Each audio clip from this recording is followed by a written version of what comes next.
should get started. Welcome to this, which is the final meeting session. Welcome to our visitors and guests who are joining us this afternoon. Today, as you know, is dedicated to thinking about the future and thinking about the Poetry House concept going forwards. And this session this afternoon is an invitation to provide each of the poetry houses who are members of Kindred Spirits with an opportunity to talk very briefly about their own vision for the future or about some of the work which they are doing, with the emphasis more on looking forwards. So to give everybody in the room an idea of what they would like to get out of the Kindred Spirits partnership and what their partners can help them to achieve. And to get us started, I would like to present a very short paper about my own thinking about the Poetry House concept. And then there's a few pretty pictures to accompany it, which are not important, but so you don't have to look at me all the time.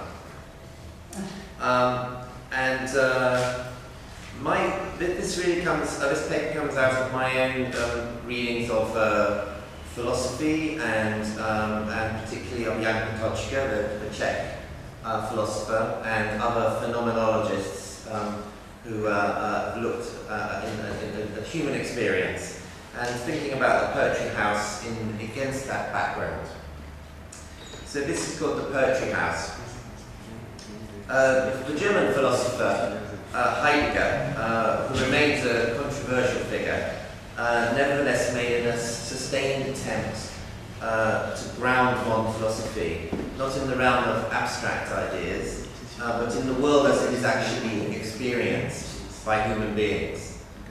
This is what is generally described as phenomenology. As part of this enterprise, he explores at some length in his philosophy the concept of the house, not just as a mere building, but as a place experienced by human beings, as hearth, as home, as family nest, and as a framer of our primal experiences. Now, granted that the notion of home and hearth certainly has some specific meanings in German culture, but we can still probably all agree with the idea that the house is full of additional and extraneous meanings.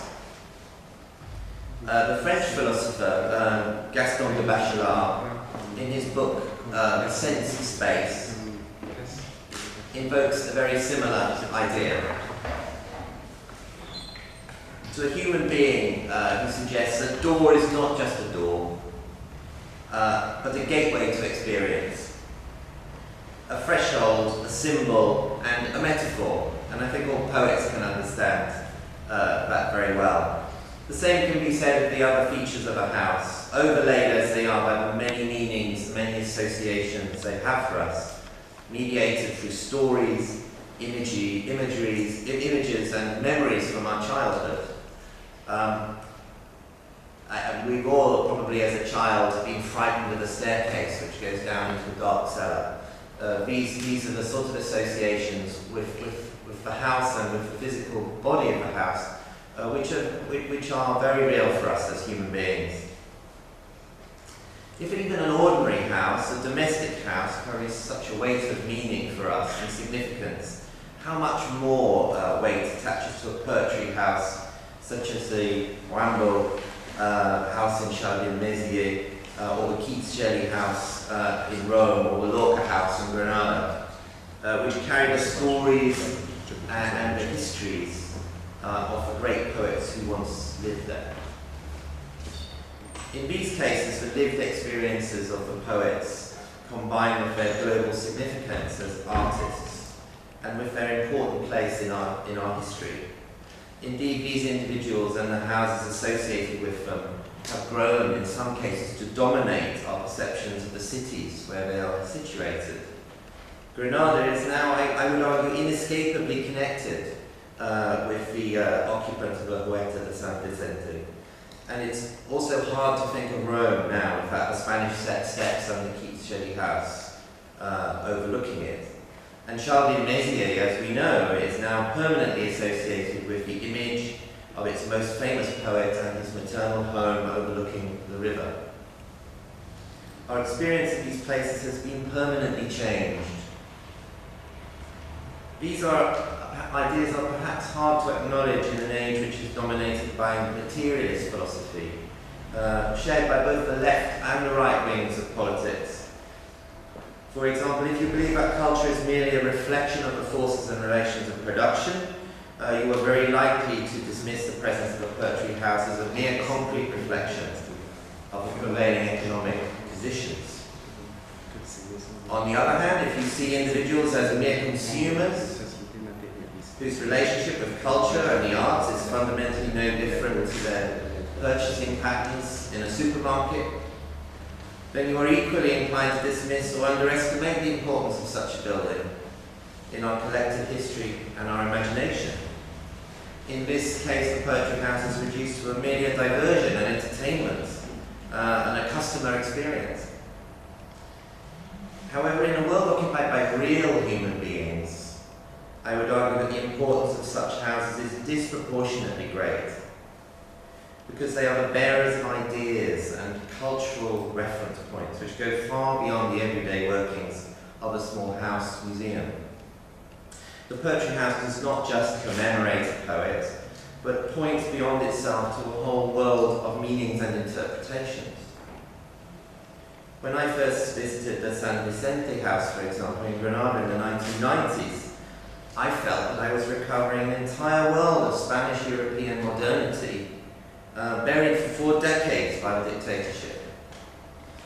In the Keats Shelley House in Rome, I felt not so much the presence of Keats, who was very sick at the time, of course, when he went there, but the wider context of the late Victorian Gothic worldview, presided by its ideas of genius and morbidity. And the Rambo House Museum in Charleville resonates, amongst other things, as a jumping off point for artistic experimentation and modernity, and to journeys to the edge of the known world, which is what Rambo himself did. And the Jean-Michel's installation in one of the houses in Charleville really reflects this by showing the journeys that Rambo went on in sound and in images.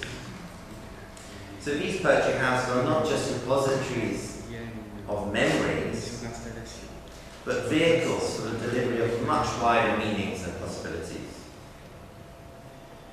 So I'm arguing that poetry articulates a sense of place as lived experience.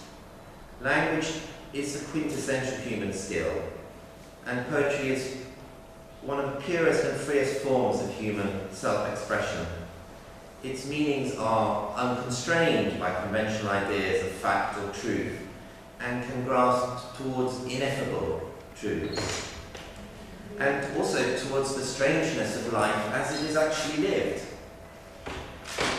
Poetry is not a greater art form than music, dance, or fine arts, but it is perhaps better able to explore the world's, in words, the specificity of human existence in all of its rich complexity, for the benefit and the enrichment of others. As a result, I think that the Poetry House can perhaps bear a greater weight of symbolic meaning than even some galleries, theatres, and industrial museums.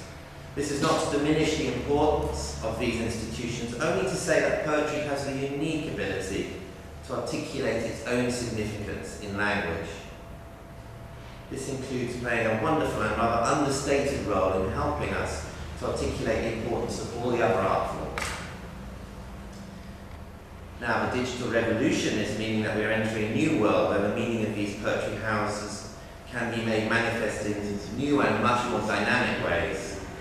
In the past, the constraints of bricks and mortar and the need to attract visitors to a small house museum to maintain collections and funding have perhaps prevented the development of the wide potential of these houses. In the digital age, I would argue, the Poetry House can become a symbol and a gateway to much wider participation in the arts. As well as houses, they are now art brands, but not brands designed to sell you washing powder or entertainment. They're brands of unimpeachable integrity, bearers of cultural weight, guardians of history and literature, bearers of meanings. So in a digital age, a poetry house, I think, can be a curator of rich arts content and an important educational resource. It can both promote culture and provide access to it by the wider community. The number of people who can access it online may be much greater than the number who can access it locally and in person. Rather than a limited resort for locals or a place for tourists to visit, the Poetry House now has the potential to become a gateway for many people to discover and participate in the arts. Content can now be accessed from anywhere, and the vision and ideas of a poet can inform the whole world. In a world of severe financial constraints, it is perhaps impossible for one poetry house to realise this vision of combining the local with the global. But in partnership with others, the potential for the poetry house model grows exponentially. In the digital age, poetry houses can operate as nodes in an international system of exchange and collaboration. Web designers from Romania can support an arts organisation in London. An academic conference in Rome can attract speakers and academic experts from all over Europe. A show developed in London can tour internationally. Together, we can be immeasurably stronger than we are apart. The ideals of the European Union are ultimately not just economic ideals, but cultural ideals based on our human values and on our shared history. If the EU is to be maintained and held together in adversity, it will do so not because of economic self-interest or collective institutions alone, but because of this sense of solidarity and shared culture. Poetry is the universal language of humanity and gives us insights into the fundamental values that we all share as members of this humanity. By working together, I think we can accomplish the European project. The Poetry House can be the opening gateway to a wider world of culture and engagement. When I visit Charles de Mézières and reflect on a talented young poet who invented modernity in the French language, or the Lorca House and consider the untimely death of a great champion of tolerance and inclusivity, or I consider the contribution and literary legacy of a poet like John Keats, I realise that what we do is important and that the Poetry House is so much more than just a house. Thank you very much.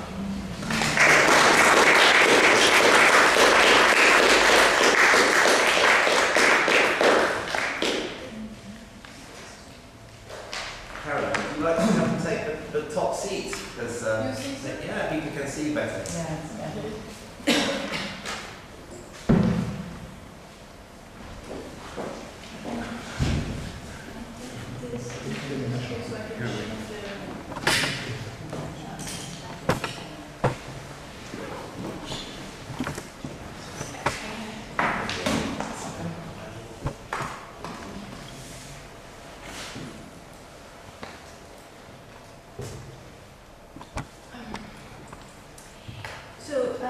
Our own vision for a poetry house is coherent with the strategy we are currently developing in Paris at the Maison de la Poésie, meaning for us to be an authentic permanent literary scene, to be the ultimate meeting point, place of discovery and forum for contemporary poetry and literature readings. In our place, we organize 300 events every year, meetings, readings, performances, literary concerts, and more than 300 writers are featured every year. With the aim to make literature known to and appreciated by a wider public, which is also the aim we have in our network, including the young audience and public coming from the other art who attend very regularly our events. Our own vision for a poetry house is that poetry occupies a place in the venue's programming, but also that the program is open to all literary genres, novels, fiction, non-fiction, as well to the interplay with other arts, which range from music to plastic art. This is why the live readings, as well as the fusion of literature and music through literary concerts, take up an important position in our scheduling. This picture was taken on an exceptional evening that united the work of the great novelist Eric Reinhardt and the production of the rock band Feu Chatterton.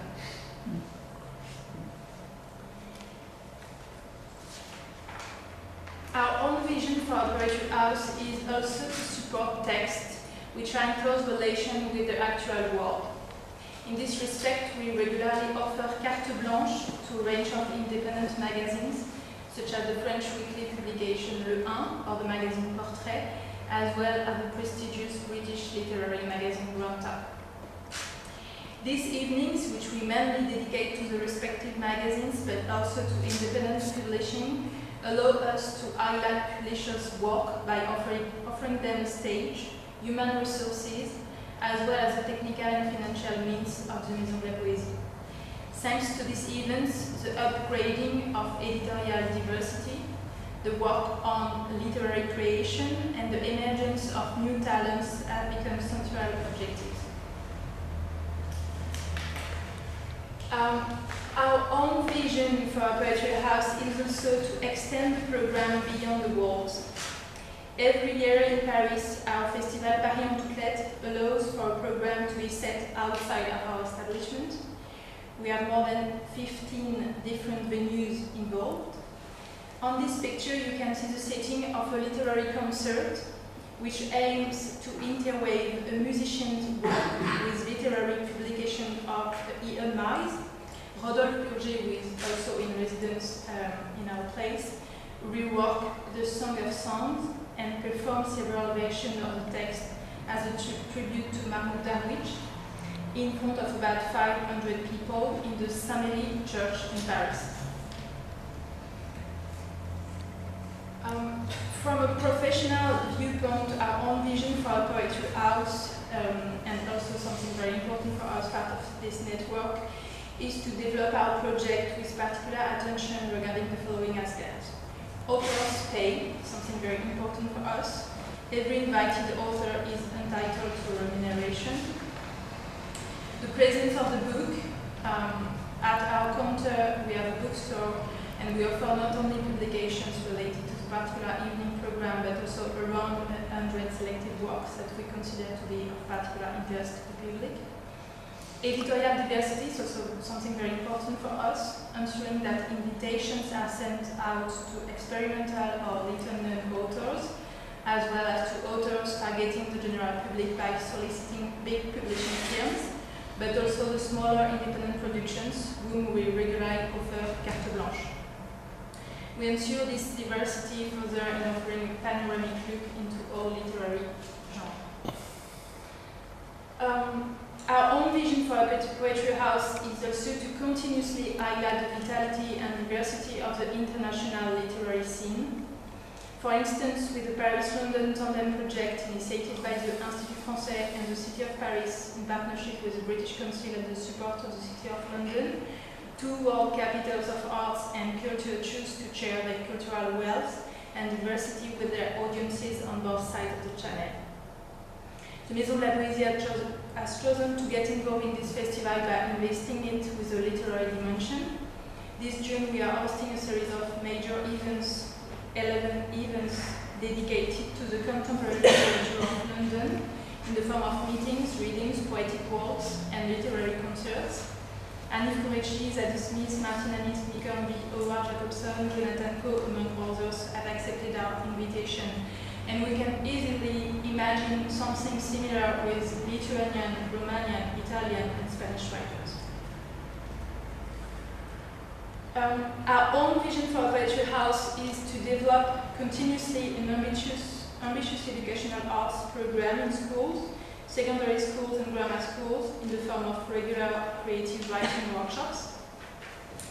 Indeed, it's our mission, especially if we receive money from Europe, to be dedicated to writers and the transmission of literature to the general public, especially the one remote from the culture.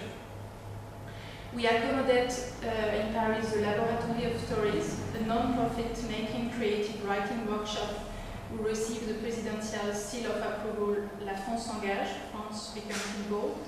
And they organize every year hundreds of creative writing workshops for 1,300 young people under the age of 25 every year. Thank you for your attention.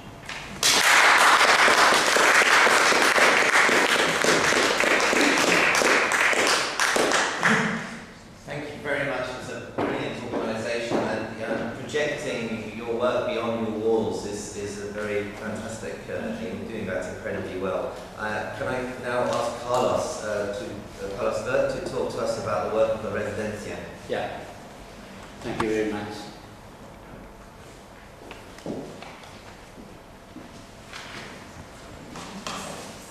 I will be seated because in this presentation there are few words and some images to see.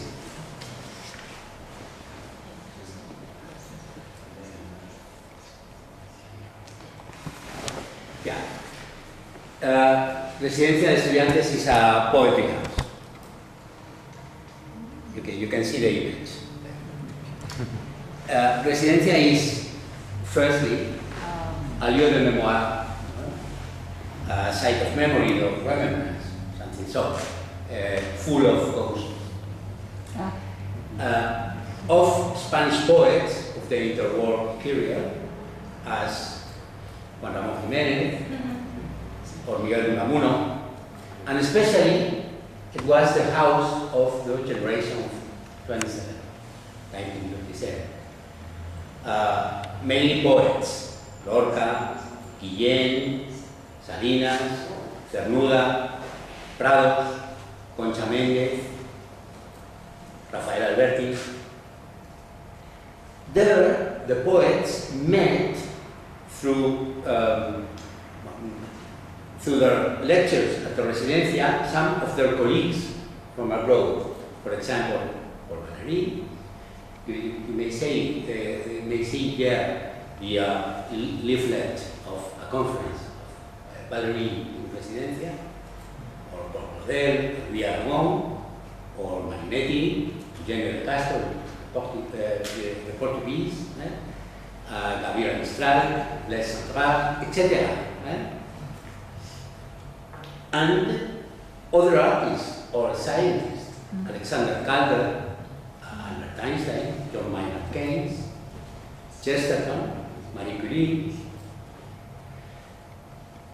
Well, avant-garde poets as Federico García Lorca exchanged their ideas and values, visions and rejections also with all kinds of artists. For example, the visual artist Salvador Dalí, or the filmmakers as Luis Buñuel, that is in Residencia. Or musicians as Francis Poulenc, Falla, of course. And scientists or philosophers, as Blas Cabrera is a Spanish physician who is with Arthur Eddington, and José Ortega y Gasset, and Ramón Menéndez Pidal is a philologist. Well, the image that I will transmit to you is this one, because a poet in a laboratory. This was Residencia.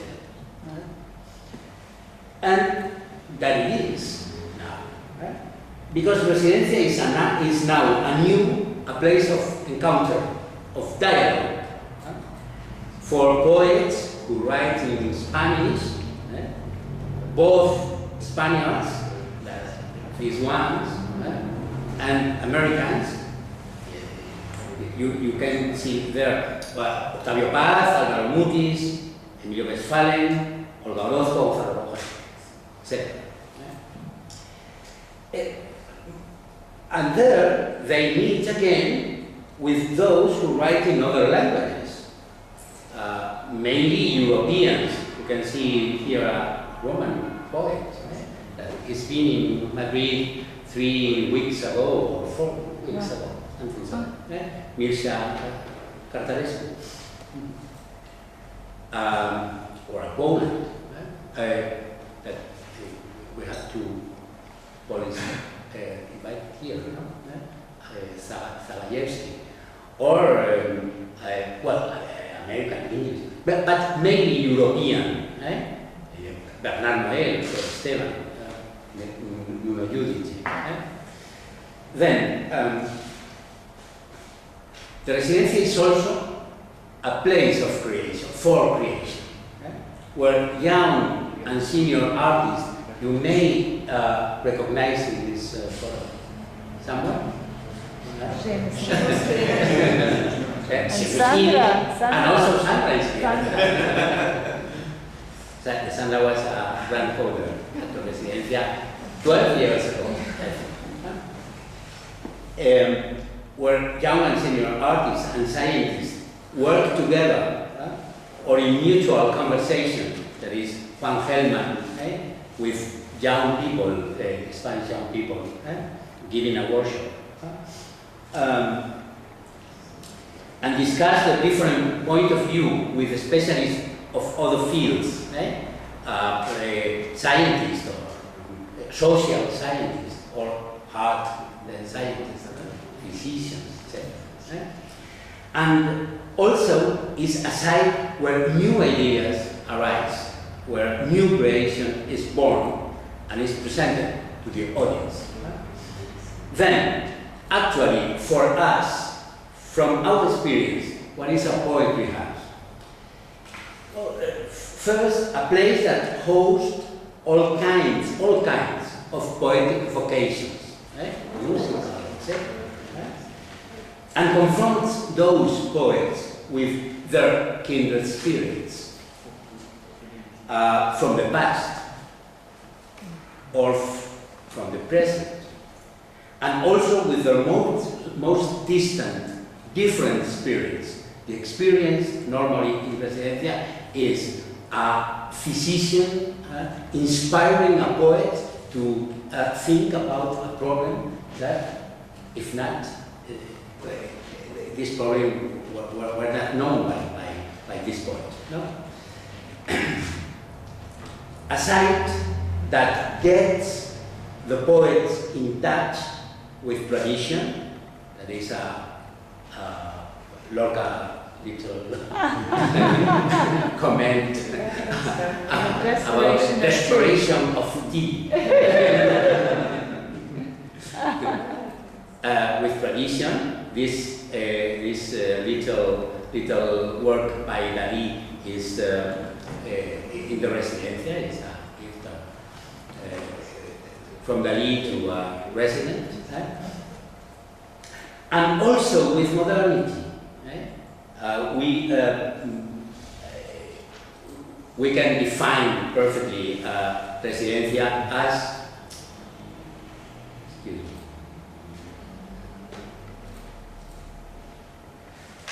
we can perfectly define Residencia with the images we see at the beginning, a poet in a laboratory. Then, what's the mission of a poetry house? Could it be perhaps to create, through the dialogue of tradition and modernity, young and seniors, poets and mathematicians or physicians, the conditions for new creation to arise, or to get the spark of creation burn and offer it? That's the point, to the whole society. That's all. Thank you very much.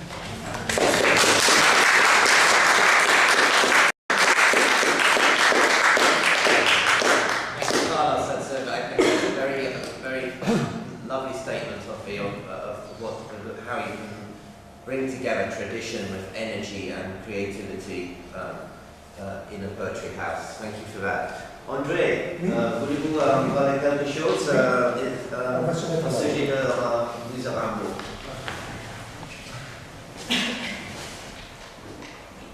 Je voulais déjà vous dire dire que le musée Rimbaud étant en rénovation, en grands travaux, il ne m'est pas possible de vous présenter des photos.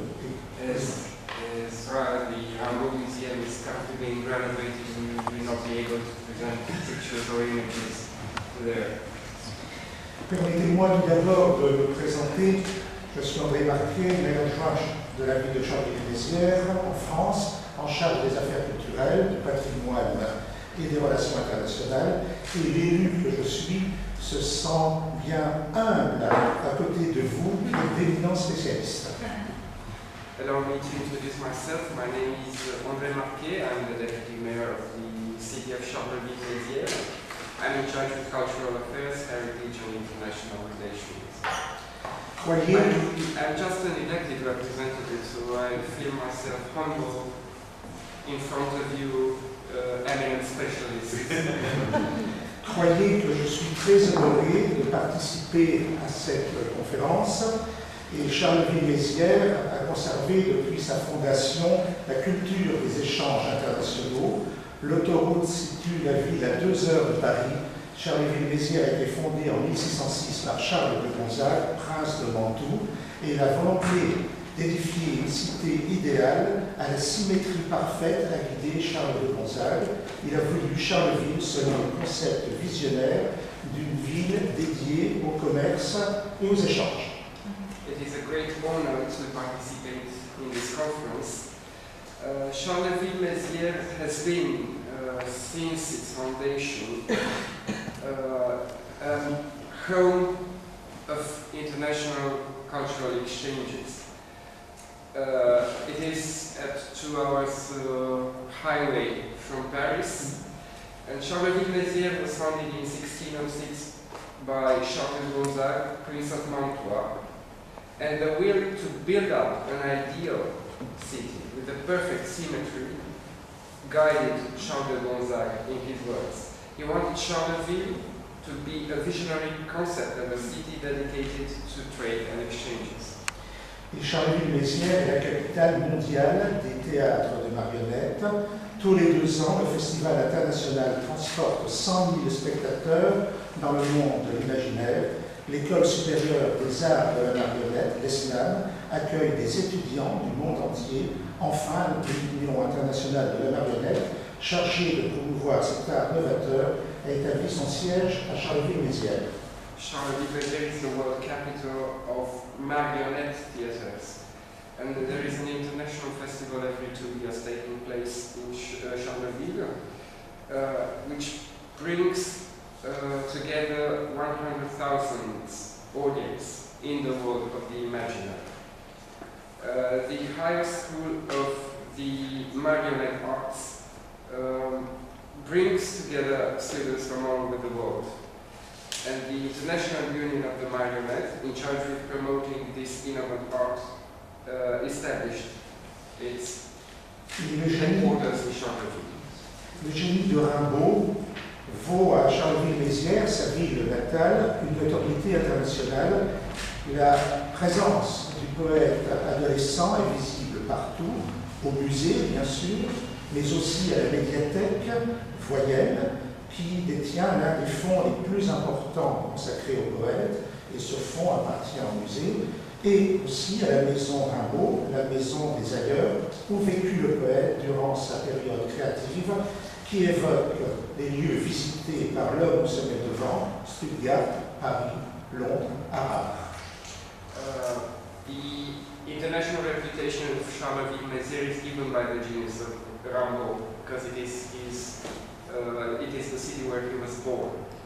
The presence of the poet as a teenager is visible everywhere, of course in the museum itself, in the library of Voyelles, which has one of the most important funds consecrated to the poet, and this fund is a property of the museum.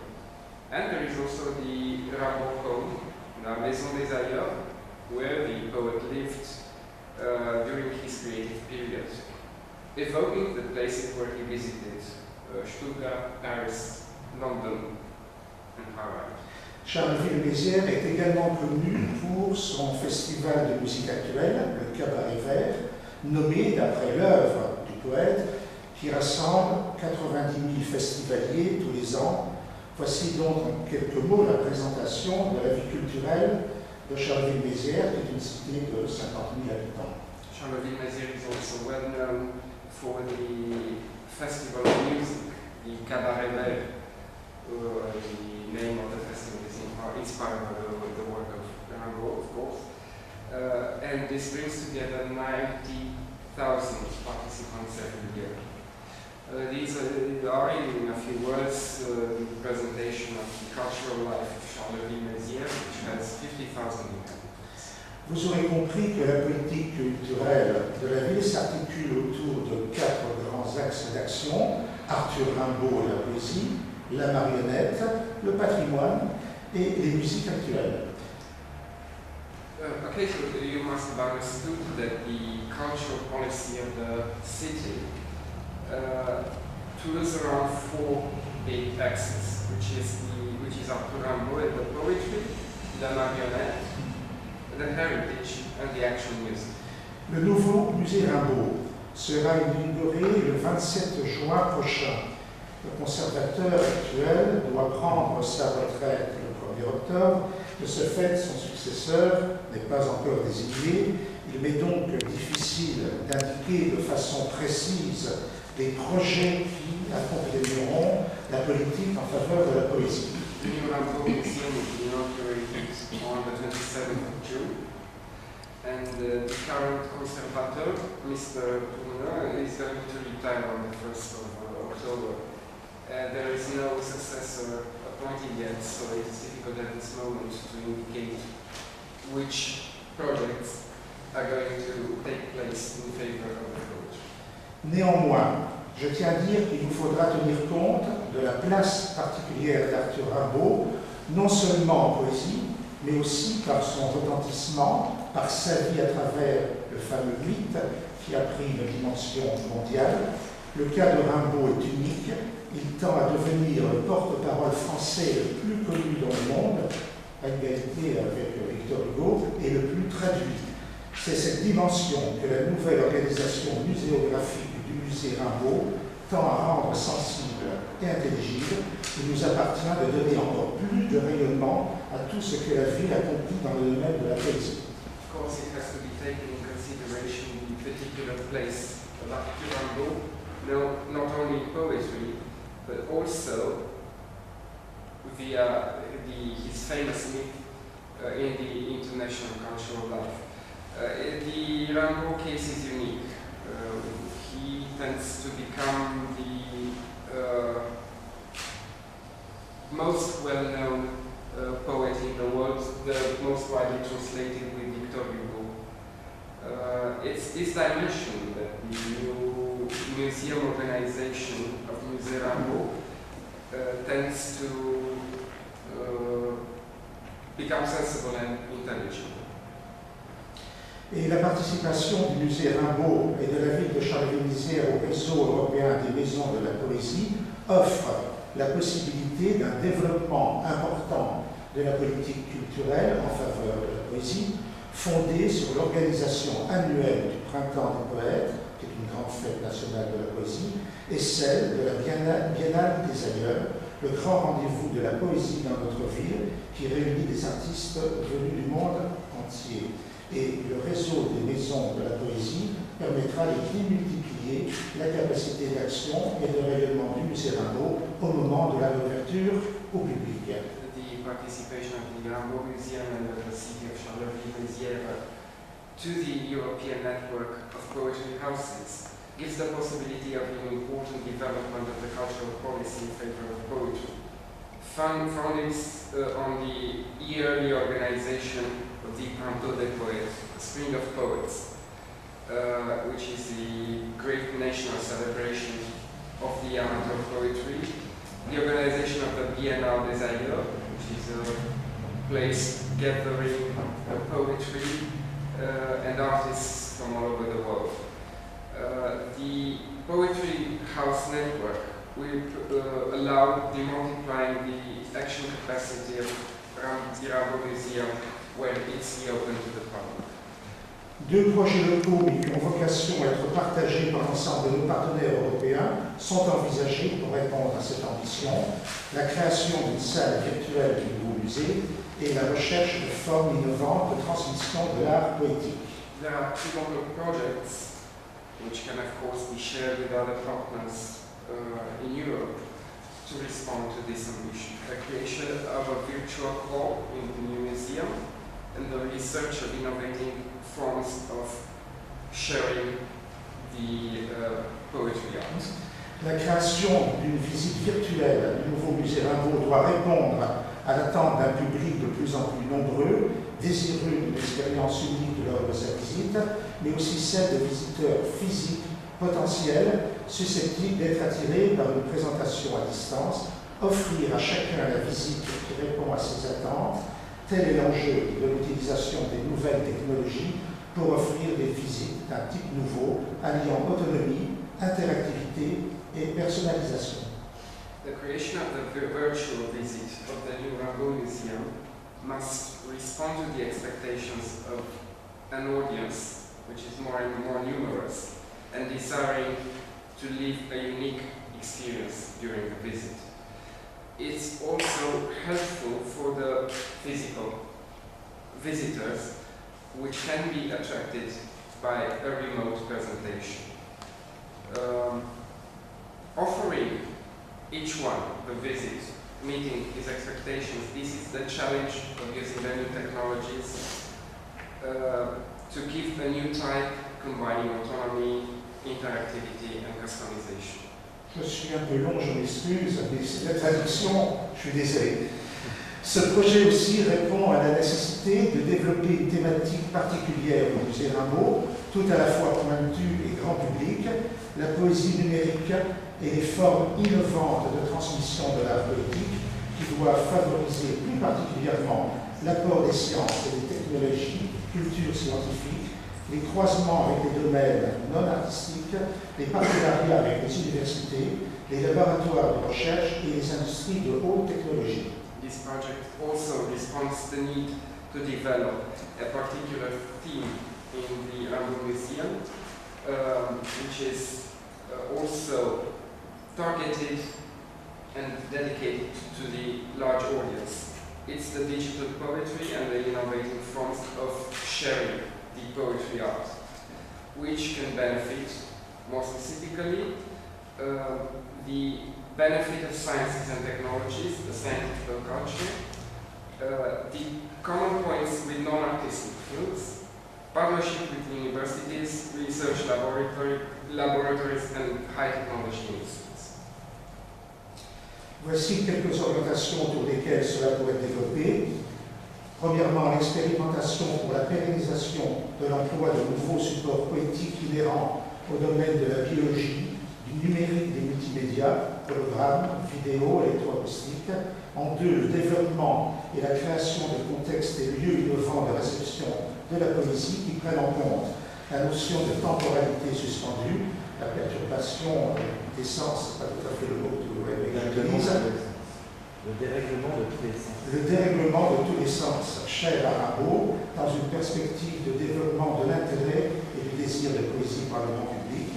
Et en trois, la réalisation d'actions de médiation à vocation pédagogique, considérant la poésie comme un outil heuristique de connaissance du monde, sensible et d'apprentissage de la lecture. Ainsi, la poésie est envisagée comme une langue écrite et parlée de l'émotion et de l'ineffable. There are 3 points around which this can be developed. The first one is the experimentation to render the use of new poetical supports related to the fields of biology, of digital and multimedia, such as holograms, video, electroacoustics, the development and the creation of innovative contexts and places for the reception of the poetry, taking into consideration the notion of suspended temporality, which was dear to Rimbaud, from a perspective of developing the interest and desire of the large audience to be in contact with the poetry. There will also be action mediating the pedagogical vocation, taking into consideration the poetry as a tool for knowing the world and for learning the lecture. Thus, the poetry is considered as a written language and spoken by the emotion and in effort. Et la thématique poésie numérique pourrait être tout à fait intéressante car elle croise l'édition, les nouvelles technologies et la création. Dans ce cadre, l'ordinateur est utilisé pour produire ou générer une poésie et utilisé comme support de présentation de la poésie. Les technologies numériques ouvrent aussi une nouvelle façon de lire les poèmes et des possibilités innovantes liées à la création littéraire. La poésie numérique peut se présenter comme un nouvel art pictural et littéraire. L'implication très forte de l'activité poétique d'Arthur Rimbaud et de son parcours personnel invite à construire des actions qui prennent en compte ces dimensions mêlées. En effet, il me semble ne pas pouvoir avoir d'écriture poétique sans existence. Digital poetry can be, of course, very interesting because it brings together publishing, new technologies and creation.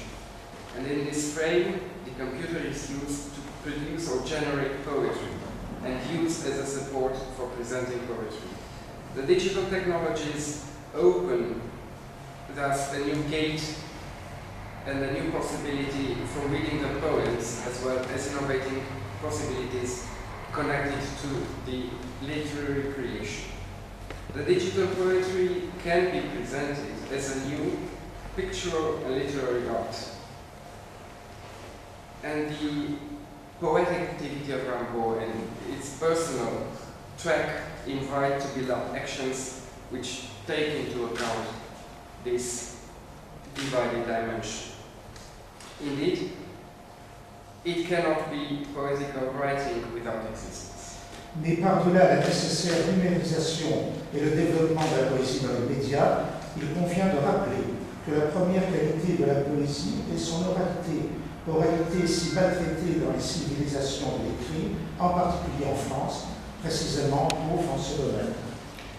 But beyond the needed digitalization and development of the poetry in the media, it has to be said that the first quality of the poetry is its orality. And its orality is not that advantaged in a civilization of the writing, particularly in France, which is extremely poor in this field. La poésie sous forme de poème, quelle qu'en soit la forme, dans des textes de prose à caractère poétique ou même dans des écrits scientifiques, en particulier des astrophysiciens, les derniers poètes écrits de la planète, la numérisation et l'action culturelle ne doivent pas oublier ce caractère inhérent à la poésie. Combien de fois ai-je pu constater que des poèmes réputés obscurs à la lecture silencieuse deviennent lumineux une fois dits, récités, proclamés, chantés, parce que l'oralité révèle le sens pour tous, sans laisser pour compte, parce que l'oralité est populaire. Il faut promouvoir des ateliers qui apprennent à dire et à lire des textes. Poetry, as poems, irrespective of the form of the poems, or as prose with a poetical character, or even in the scientific writings, particularly of the astrophysicians, these are the last epic poets of the planet. Digitalization and cultural action must not forget this inherent character of the poet, which is its orality. We could find out how reputed poets, which are obscure in the silent lecture, become bright once they are told, recited, proclaimed, or chanted. Because orality shows the sense to all of us, without forgetting anything, because orality is spoken.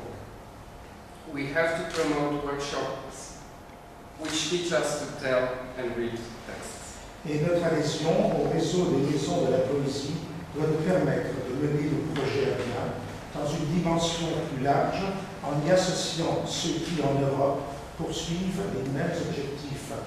La renaissance de notre musée offre une occasion unique, Ce musée doit être un lieu total, celui qui raconte Rimbaud de la façon la plus complète en la plaçant à la portée de chacun. Pour cela, le musée Rimbaud doit se transformer en une véritable maison de la poésie. Cette maison de la poésie se doit d'être un lieu ouvert, convivial et accueillant, pouvant voir ses activités variées plusieurs fois dans la journée, de façon simple, fluide, selon les moments.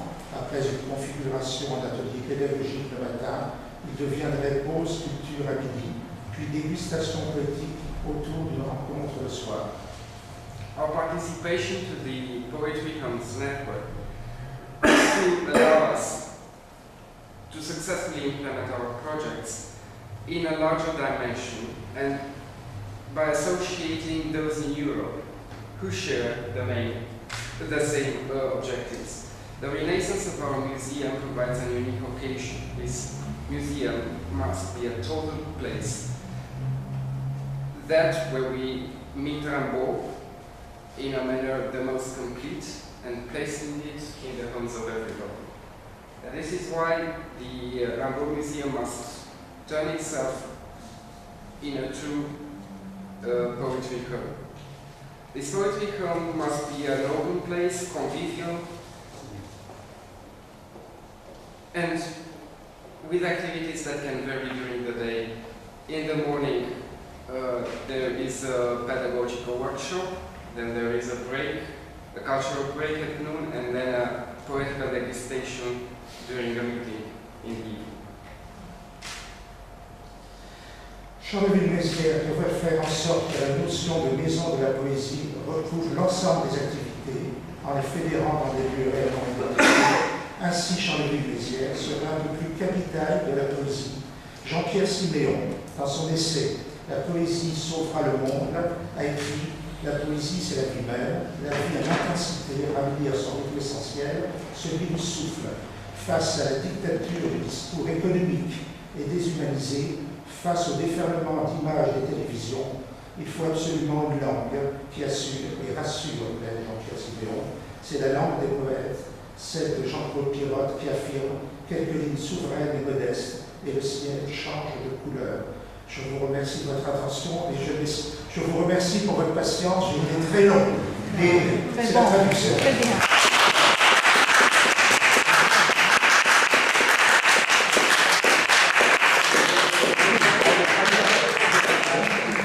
Je vais vous donner la fin. Merci beaucoup.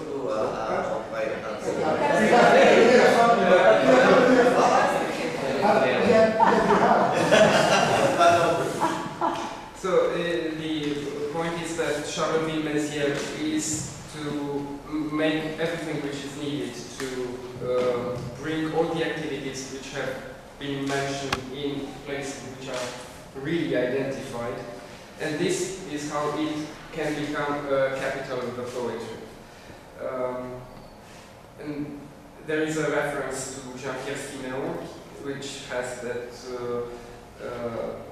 in front of the images of the television, everybody needs the assuring and reassuring language of the poetry.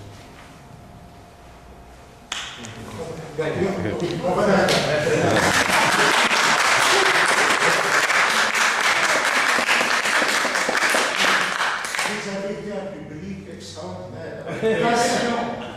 Mais quand j'étais enseignant, les élèves ne m'écoutaient pas comme ça. While I was a teacher, my students wouldn't listen to me.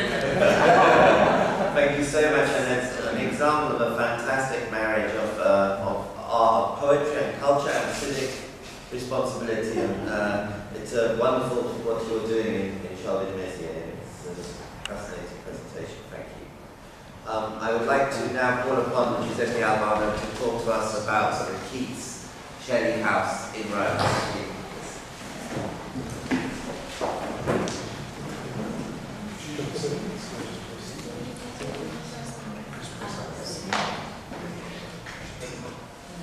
Hello everybody, thank you. Inviting me here, thank you for having us. It's been delighted to meet you all, and I've already learned about so many things that we have in common, and so many things that we don't have in common yet, but which we're going to build on in the next few years. It's been a very good process for us at the Keats Shelley House, which you can see in our logo, which we redesigned in 2012. We redesigned our logo to show the house, and at the same time, we also slightly amended the name of our museum library because we took out the name Memorial. It was quite a difficult decision for us to take, but we officially removed the name Memorial from the name. Obviously, this keeps showing Memorial House before. And that's because we really wanted to focus on this element of the house, of the living, breathing house. Yes, it's a museum and library. Yes, it's an archive for scholars, for researchers, biographers, students. Yes, it's all of these things. Yes, school groups. 40% of our visitors are Italian school groups who come to learn about Keats and his fellow romantics. But we also wanted to make it a home, a poetry house. And we really were very excited when we learned about the Poetry House Association that was being created, because we thought this was the logical next step for us. So we're delighted about this. It all comes together very nicely. But I'll tell you something about our history. So as I said, it is essentially a house, a museum and a library in the centre of Rome dedicated to the second generation English Romantic poets, Keats, Shelley and also Lord Byron, who lived in and were inspired by Italy. It's situated on the Spanish Steps in the Piazza di Spagna, which to quote from another famous resident of Piazza di Spagna, Giorgio de Chirico, who lived just 3 doors down from us, he said that he was living in the centre of the world. Now that was in 1972 when he was writing his memoirs at number 61 Piazza di Spagna. When Keats arrived in Rome on the 15th of November 1820, I'm not sure that Rome was quite the centre of Rome at that time. It was more like the edge of the centre of Rome, because visitors arriving in Rome would arrive, most visitors arriving from the north would arrive through the gate, city entrance, Piazza del Popolo, which was the entrance to the city for the majority of visitors arriving from the north. And the Piazza di Spagna area was full of these houses, these are not, it might look pretty in this illustration, and it is very pretty, but these are not grand Roman palazzi by any stretch of the imagination. These are very simple, very vernacular, very humble buildings in Rome. Because at that time, the area was populated mostly by these guest houses, and it is exactly to this house, and specifically to an apartment on the 2nd floor, that John Keats arrived on the 15th of November 1820. He died in that house 3.5 months later, on the 23rd of February 1821, and the house continued all the way through the 19th century as a Pensilian guest house for other visitors arriving there. So the idea of the house continues. But of course, many of these visitors who specifically came to that particular house and that particular location were indeed attracted by the idea that Keats had stayed there. So the Poetry House, the House Museum, was already a brand even before it officially became one. Elizabeth Barberning set this in the 1940s, and other writers and artists did. Also visited the room. I didn't stay in the house, but he visited Rome and the room of Keats and wrote a sonnet about the grave of Keats, which we have on display in the museum. We have many manuscripts, which I'll tell you about in a moment. But he wrote a sonnet on the tomb of Keats, which inspired him. He said that it was the holiest place in Rome, the Roman Catholic Cemetery. Well, that's before he converted to Catholicism, we should say. So I'll show you some pictures. I'm not sure there are chandelier got in there, but anyway, there it is. So this is the most important room in the house. And what we did during our centenary appeal, so I should say that the association, Shelley Memorial Association, was founded in 1903. The house was some 80 years after the death of Keats. The house was acquired in 1906 with the aim of saving the house from demolition and eventually turning it into a museum and library. That finally was accomplished on the 3rd of April 1909 when the house was opened as a museum and library. But we have extended the number of display rooms that we have. We now have a modern film and exhibition room on the 1st floor. We have a wonderful new gift shop and visitor centre which we've opened up. We've restored our terraces. I have a picture I'll show you in a moment. But the most important core of the house is the historic core. The quarry, I suppose in Italian, is of course the Keats apartment, and this little room in particular. And it's a very humble, very simple room. There are very few architectural features that remain. There's the ceiling, which is out of shot here, but hopefully get a glimpse of our famous ceiling, which inspired Keats as he lay on his deathbed, because it has the painted flower motifs, and he thought they were the flowers of his own impending tomb. There's the fireplace, which is just in shot here, which the aforementioned 40% of our visitors, Italian sculptors, they all touch that fireplace when they come. This is we encourage them to do that because it gives them an immediate visceral connection with Keats.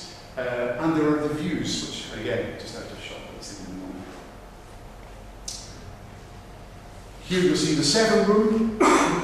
Joseph Severn, we haven't preserved this as a bedroom, of course. It's rather part of the historic library, and also the museum displays permanent collections that we have on display. But you will see Keats's life mask with the various masks that belong to the museum.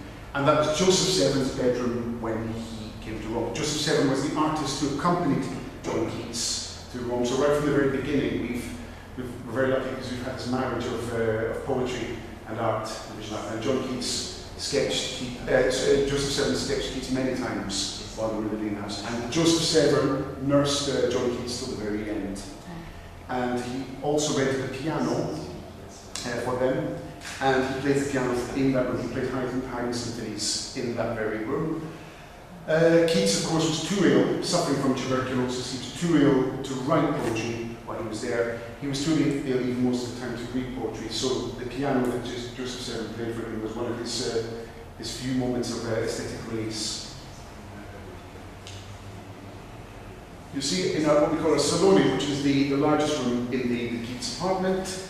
And one of the challenges that we've had in our museum in the last few years is to try and make it more visual.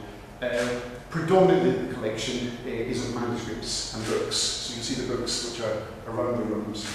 The books were not there, that is to say the bookshelves were not there in Keats's time. They were all put in during the process of transforming the house into a museum library. So in that 3-year gap between 1906 and 1909, so they weren't there. This was a very, very simple room. In fact, the salone was the living quarters of the landlady, Anna Angeletti, who was a Venetian padrona di casa, a businesswoman, and she opened the house up to let to tourists. But we've tried to make it more visual, and in 2013 we had an exhibition based on recreation of costumes, including Mary Shelley's costume in the Richard Rothwell portrait, which was seen there. And we were so lucky that the mannequin was designed for us by Piero Tosi, who just happened to win a Lifetime Achievement Oscar at that very time as well, so that brought lots of new Italian visitors to us as well.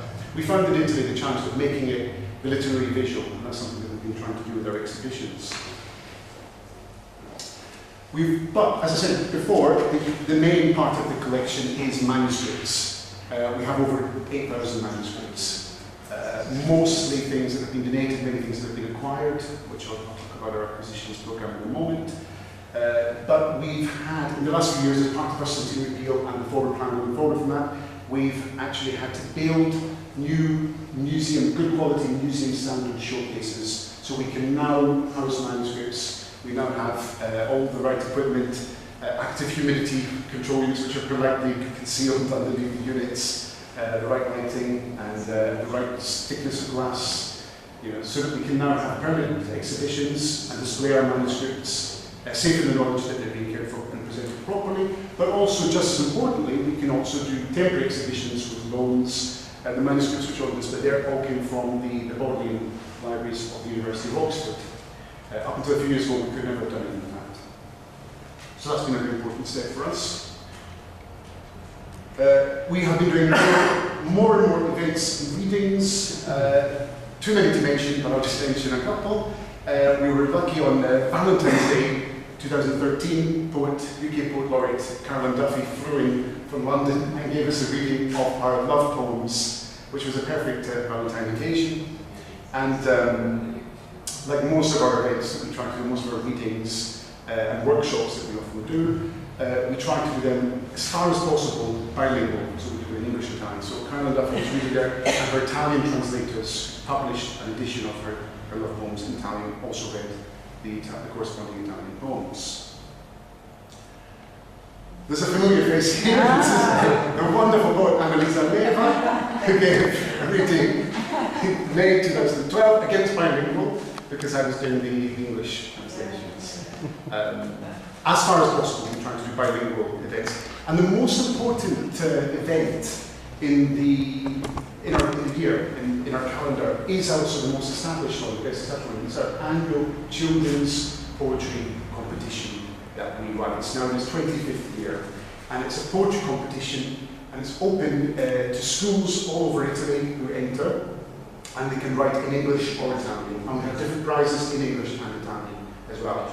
And we never forget that is the most important event that we do. However, we also have an international version of the poetry writing prize that we operate from London, because we also have offices in London in the former home of Byron's publishers, no less. But that's the Casele de Poezie Association runs that, and that's an annual poetry writing competition and also essay writing, and we also publish a journal as well. Twice a year we publish this academic journal, a mix of original academic essays and reviews.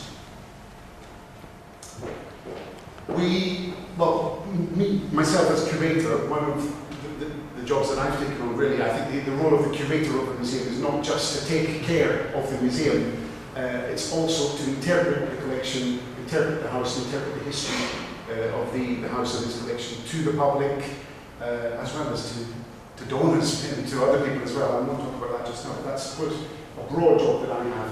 But in one of the ways that I've thought about new ways to interpret the house and its collection, open it up to new audiences, I am a man of some talents, but they are limited talents, of course, so I've had to work more and more with artists, writers, musicians, filmmakers, composers. I've had to work with more and more people in order to interpret our collection and to bring it to new audiences. And we commissioned in 2013 and 2014 a very talented writer from London, Kelly Cox, former creative writing fellow at the Royal Academy in London, to produce to write and produce two plays for us. One, which you can see a little scene from here, was called Lift Me Up When I'm Dying, based on Keats's last words as he was dying, and he was talking to Joseph Severn, and Joseph Severn read and wrote them down. As I said, Keats was too ill to write them, so we're very lucky that Joseph Severn was there, and he recorded these moments, and he wrote about them through letters and also through journals, and we're very lucky that we have these on display now. So Kelly Cox did a poetic, an interactive poetic theatrical production based on those. So you can see Keats and Severn here. This is Lord Byron, believe it or not. This was actually done in rehearsal, it wasn't in time with the ballerina behind him. We get braver and braver with the things that we do with our very limited space. Very limited space, but we're getting braver and braver with the things that we do. So Kelly Cox also wrote another, which was about the genesis of Frankenstein. Mary Shelley, of course, was the wife of Percy Shelley, and that famous summer of 1816, when Frankenstein, as well as Dracula, most would argue, which was Lord Byron's genesis. Those great stories were inaugurated, and we also had a ballerina who was interpreting the movements. Last year, we decided, I mentioned that Haydn, Joseph Severn played Haydn symphonies for Keats as he lay dying, to try and comfort him, to try and give him some moments of respite. So we decided to hire a piano and recreate some of that music that Joseph Severn. And it was a real challenge getting the piano. It's the smallest grand piano in the world, but grand piano nonetheless. I'm very happy to be getting up the stairs in the house. Again, using our limited space to the best of our abilities. Although we do have a wonderful outside space. You can see this is the view from the second floor terrace. We have two terraces, which we both restored, and they are now open up to visitors. And it's been very good for visitors to go outside. They can read. We haven't got a cafe yet. Who knows, someday we can read. But visitors can go outside, they can take books outside, and they can enjoy the exterior space. And it's just wonderful because you've got this view of one of the busiest areas in Rome, but it's totally quiet and in total peace and harmony, and people can just sit there and enjoy themselves and read, and encourage people to read as much as possible. We do have the library, most of the books in the library are only for consultation for scholars because most of them were first editions and rare editions. But we do have a small lending library that people can borrow books from on the site as well and enjoy. Here you can see the house from the outside, this one steps, but it's looking a bit grim there. Okay, so I think we'll just skip that photo. Sâmbătă, what time did you take Yes. this picture? This, Completely empty. that was done. It's Rainy actually- as well. The thing is that steps in the morning are actually very Very quiet. early. Very quiet, and it's wonderful because you can hear the sound of the fountain, the Bracacia fountain in the rest of the Spaniard, which soothed Keats against the dying. He loved to listen to the sound of the water. I'll just say something very quickly about our collection. As I said, we have a mixed collection, predominantly manuscripts, but we also have a decent art collection, mostly romantic art, like Joseph Severn, who lived in the house with Keats and was until the end, and then came back to Rome afterwards and lived a very long life, and is buried right next to Keats in Rome in the non-Catholic cemetery. And this is one of his paintings that we have. This will not be to everybody's taste. I think I should apologize for this. But whatever you think about this, and I think it's rather fabulous, this is exactly what British romantic art is about, especially the celebration of the classical ruins of Rome. And that's why we all wanted to come to Rome. That's exactly why Shelley and Byron came to Rome, because they were very, very inspired, excited by the city. Keats was also very inspired, excited by the city, but he had a rather more pressing concern, and he was hoping that the city would be good for his health. But of course that wasn't to be the case. But you can see the poet Shelley composing his lyrical drama Prometheus Unbound in the vast Caracalla. We have various things on this, but that's rather gruesome. Maybe I should skip that as well. That's Byron's Carnival Masque from Ravenna. But most of the things in our collection are things which are, yes, they're about the lives and the works of the Romantic poets, the second generation Romantic poets, but it's specifically about the ways that Italy, Rome in particular, Italy in general, have inspired these poets. And we find that very important as part of our mission statement as well, because considering that 40% of our visitors are Italian school students, it's very important to remind these new generations just how much Italy and classical Latin and also modern Italian culture have influenced the world as well, including Anglophone writers and artists. And I think that's very, very important part of what we do.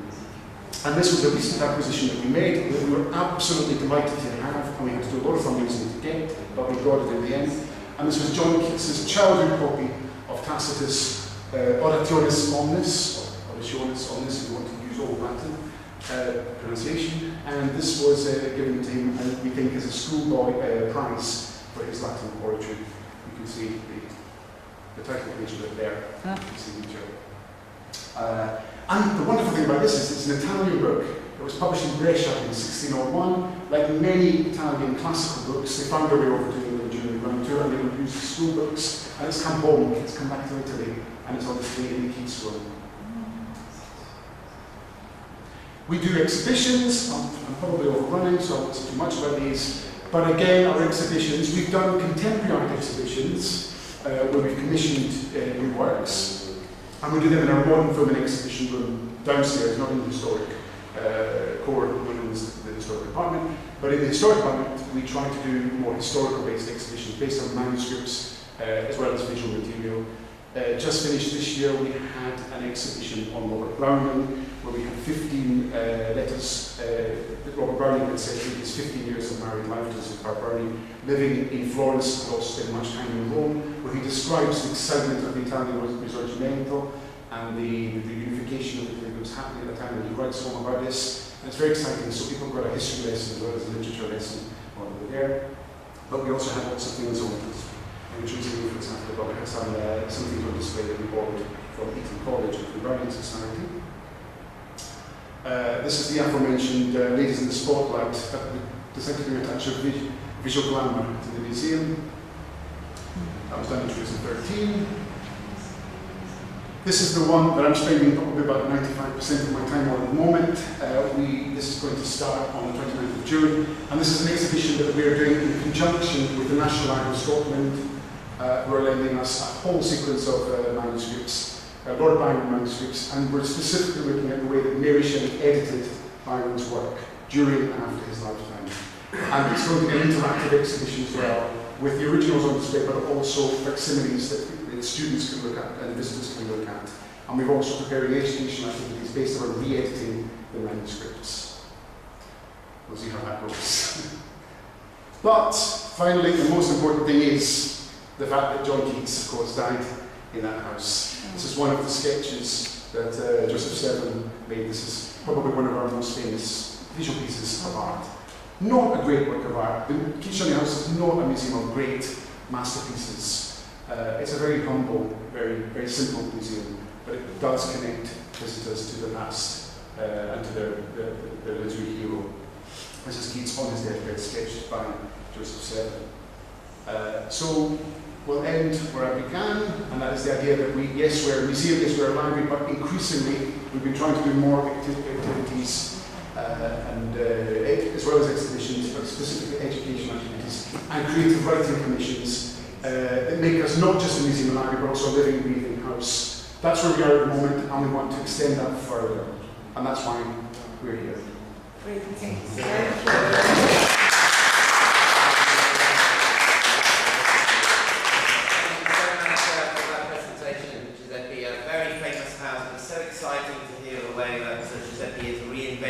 Tradition and making the literary visual and so on. It's a really interesting work. I'd like to ask you, Jane, if you wouldn't mind, Jane Durand, to say a few words on behalf of the Lorca Foundation.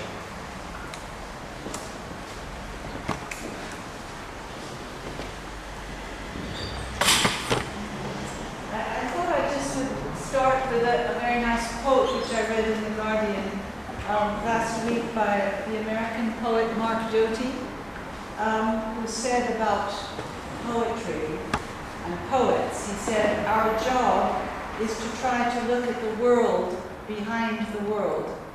And I thought that was a really lovely, just a lovely thought to start with. Laura Garcia Lorca couldn't come because a new center is about to be opened in Granada, which she will be directing. She is the head of the foundation, the Federico Garcia Lorca Foundation. And I thought I just would go back a little bit in time.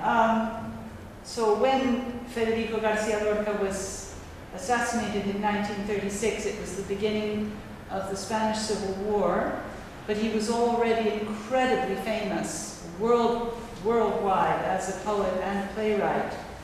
And it's incredible that he was only 38 years old when he died, because he had already produced a huge legacy of poetry, plays, lectures, and his letters alone, which take up a whole volume, are absolutely the ones that we have. Absolutely works of art in themselves. All of these things, of course, all of these documents, of course, are in the foundation. Also, what we have to remember about Lorca is that he was originally a musician. He was a classical pianist, and this was his first vocation. And he composed arrangements for Spanish folk songs and had a great interest in Spanish folk music and in flamenco and cante conto, which is the deep song. But he was also a wonderful artist, and he did beautiful drawings and paintings. So these are also what he left behind as his legacy. So after the death of Lorca in 1936, the whole family, his family, went into voluntary exile in the United States. And at this time, my own father was in exile because he had fought in the Spanish Civil War and he was a refugee as well. So I've known the Lorca family all my life. And growing up in New York City, our two families were very close, and they had lots of parties together, and it was a very, very close Spanish group, most of whom were exiles as well, refugees. Federico's younger brother, Francisco, became a professor of literature at Columbia University, and he also became a Lorca scholar. He wrote critical texts on his brother's work, and he also greatly encouraged translations, the diffusion of Lorca's work through translation. And this is something which has continued in the evolution of the foundation and to this day, and will be continued into the future. So the Lorca family eventually returned to Spain, and in 1984, the Federico Garcia Lorca Foundation was established. And this has been housed in the Residencia de Estudiantes, where Carlos works. And the whole family, the whole of the Lorca family, donated whatever documents they had to this foundation. And its aim is to promote the study and dissemination not only of the poet's work, but of all artistic and cultural manifestations related to him. So that's a very broad remit for them. So they've had many activities over the years, seminars, and they produced a journal, and continuing to encourage and promote translation has been very key to their activities. So now what is new is that the foundation and its wonderful archive will be housed in the new Federico Garcia Lorca Center in Granada. I don't know if you could get any on it, it doesn't matter. This center is, you can look it up on Google in free time, but it's architecturally very exciting. It's a vast space for the contemporary arts. And so it will have paintings and sculpture and theater. It has a wonderful theater. It'll have dance, music, concerts, flamenco, classical. It'll have everything. And the art, a lot of the art will be inspired by, or it will illuminate aspects of Lorca's life or work, or the locality where he grew up. It will all, this is the interesting thing about it, that it all sheds light, in a way, on Lorca and his life. And the fact that Lorca was multi-talented, I'm going too fast because you're not translating, Lorca was multi-talented. So the range of the center's exhibits and the performances also reflects this cross arts talents that Lorca had, and his creativity in all these different art forms. So although the emphasis is still on the spoken and written word, so that is the main emphasis, and it points to that. And there will also be activities to encourage and develop creative skills in children and young adults, both in art, across the arts again, but again with that special focus on the written and spoken word. So I wanted to draw out two strands in this picture, which interest me particularly. I know that the Lorca family and that the Lorca Foundation and the center itself will be very enthusiastic about encouraging the whole process of translation of Lorca's work. And this is an area that they're really interested in, and translation in general. And the other thing is poetry reading and writing in children and young adults. So just looking at schools for a moment, encouraging poetry reading and writing in adults, and thinking of kindred spirits and the kinds of activities we've been talking about in schools, how we want to get children to write more poetry, how we want them to read more poetry. Many schools concentrate on curriculum that is geared to examinations and maybe less on creativity. I don't know, I suppose this has to do with our modern world and how competitive it is and difficult to get ahead, and the economic situation makes this worse. But I hope that the different poetry houses will be able to find exciting ways of encouraging poetry, writing in schools, and also a broader knowledge of poets from the countries represented by the kindred spirits, and these countries will increase in number as time goes on. And as we certainly all know, and all poets know, how important it is to read the work of poets from other countries, how enriching this is, how poets learn from each other, and also, again, going back to the schools, how important it is for children also to be exposed to the poetry of from other countries. And this, of course, implies translation in many cases.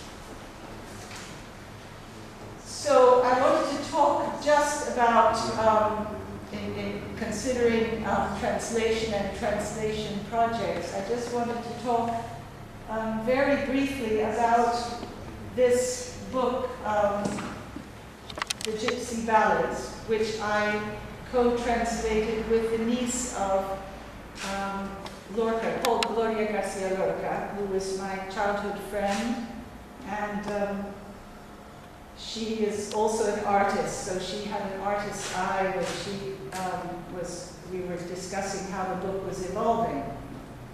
This is the Gypsy Ballads, which in Spanish is Romancero Gitano. This was written by Lorca when he was still in his 20s. It was between 1924 and 1927 that he wrote this book.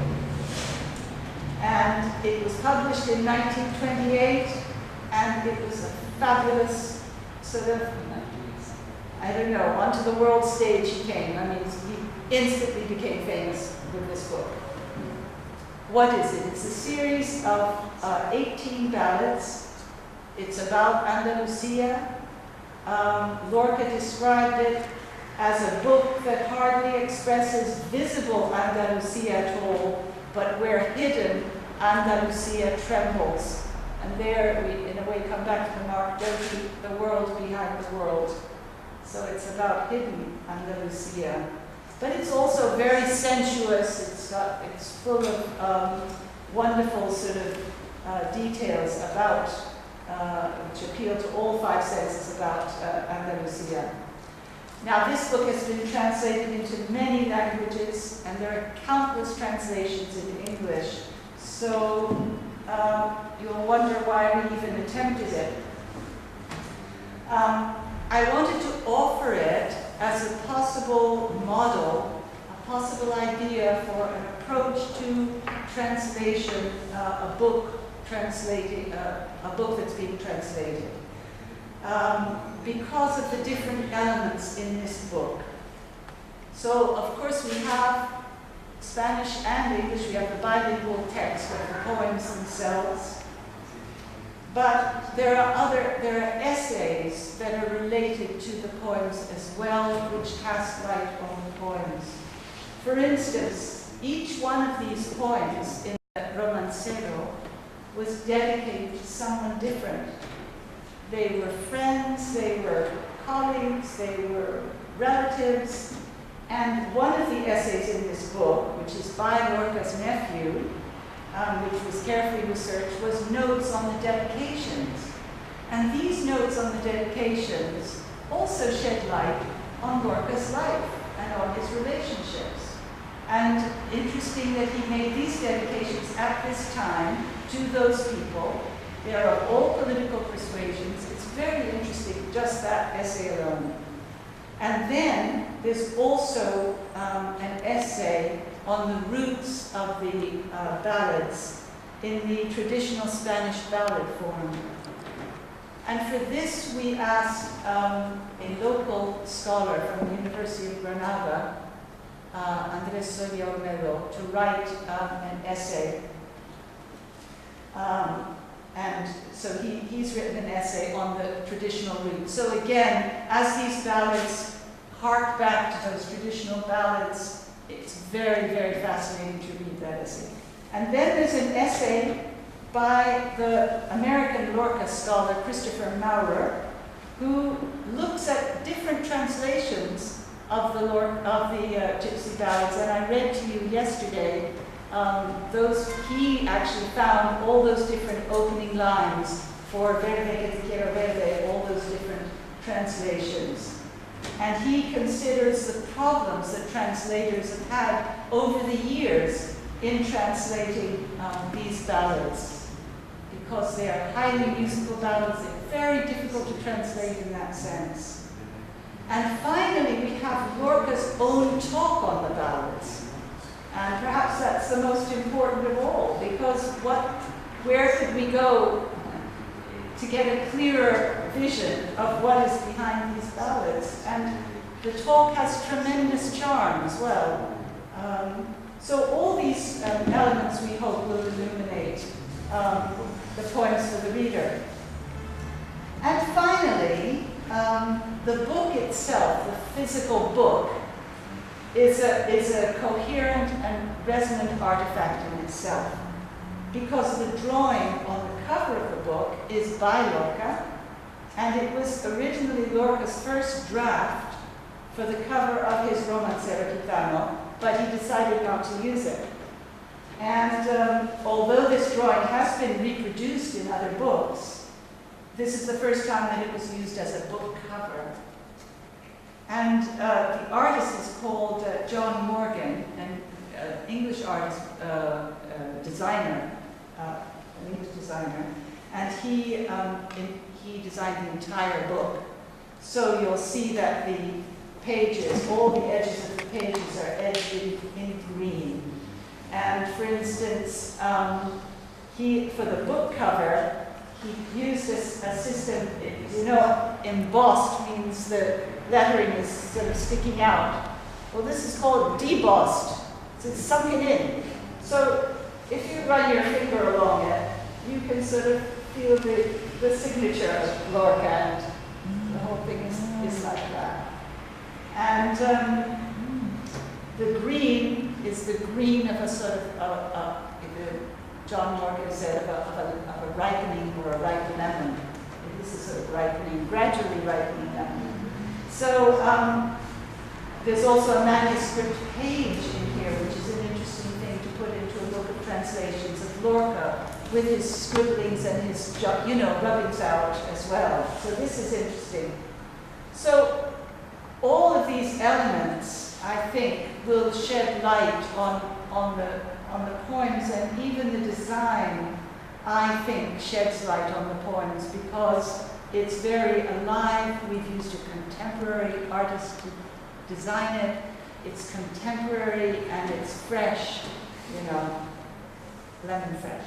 Anyway, so, and the other thing is that our translation, we tried to stay very close to the meanings.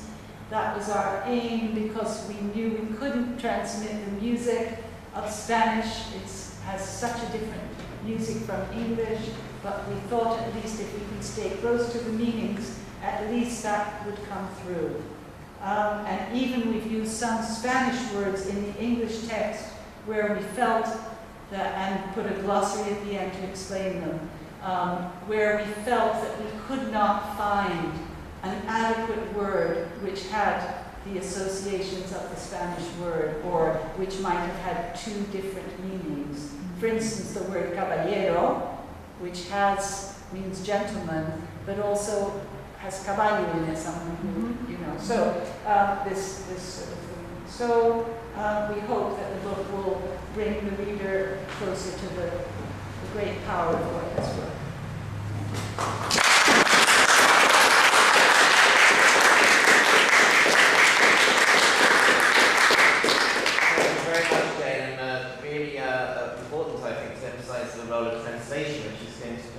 Incredibly important part, I think, in this partnership, and the art of translation, which is such an important art. And also I love the way a project like this unlocks all sorts of activity by other people, by designers and by book artists and people who do other work in the creative sector. We have now come to our last Poetry House present, who is also our host, Cosmin Perter. And I should say, but take this opportunity to say again how very, very grateful we all are to you and to the National Museum of Literature for having us here. No, we are grateful at this festival. It's been a huge boost for the Kindred Spirits Partnership, and it's been a huge pleasure, I think, for all of us to be here and to meet you. So thank you for making it possible. But please also tell us about the National Museum of Literature. I'm going to be very brief. And I'm going to tell you that the National Museum of Literature, it's not mainly a poetry house. And about the legacy and the archive and I don't know, all the other things, Mr. Young, Mr. Skoog has told a few words yesterday. So I'm just going to talk about poetry-related things that the museum has.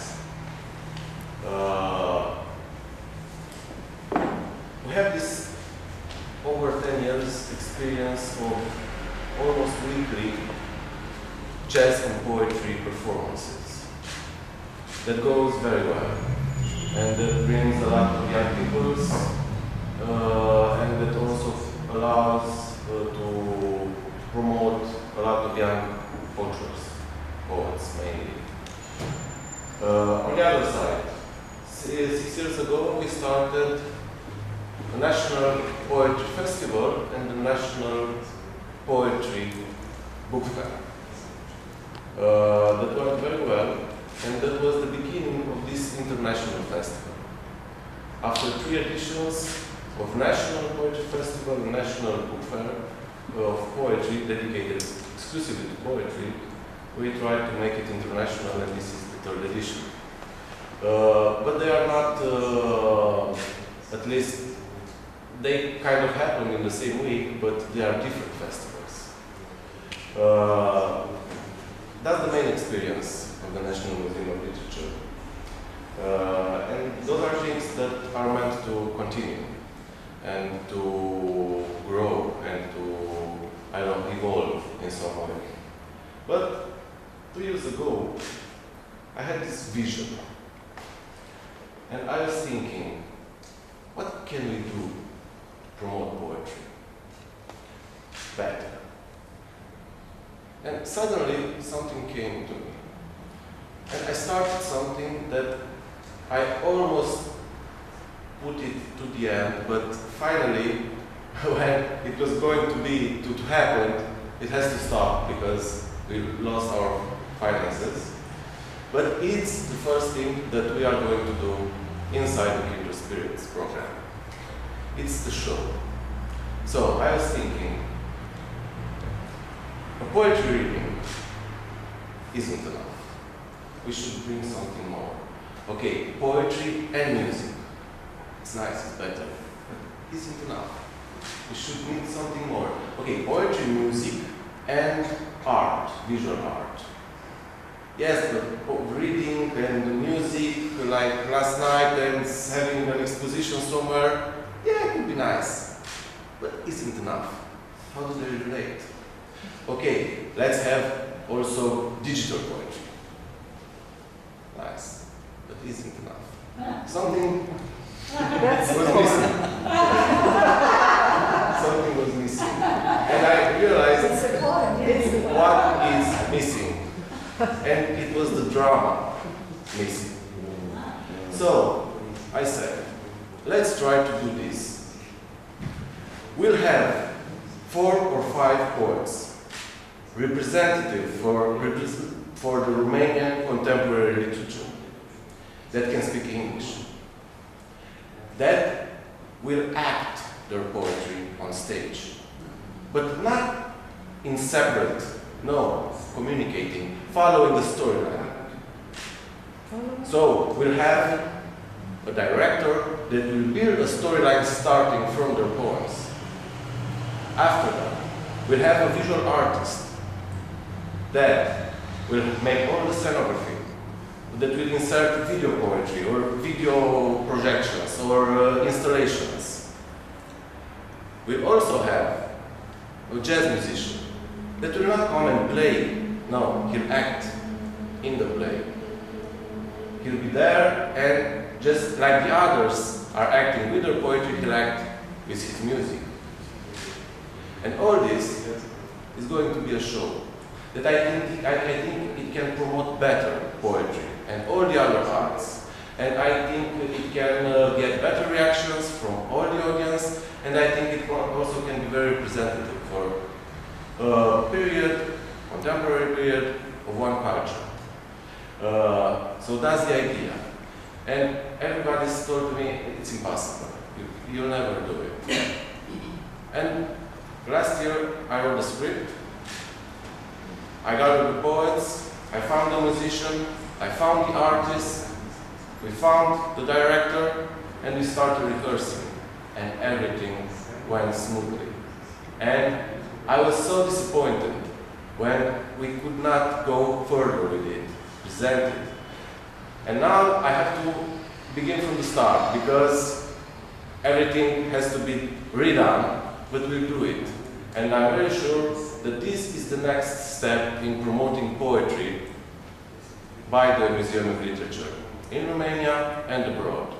And I don't know really what it will come out of this, but I'm sure it will be very nice and entertaining.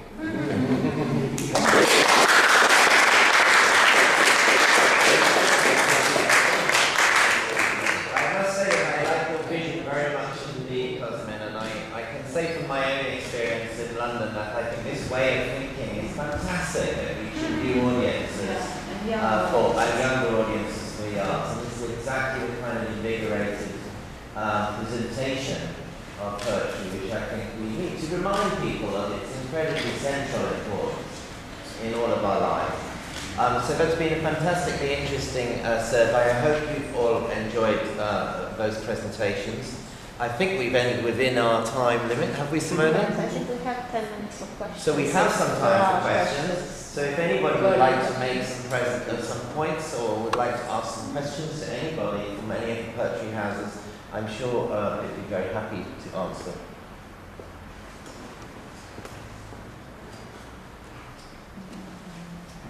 Do we have anybody who would like to say something?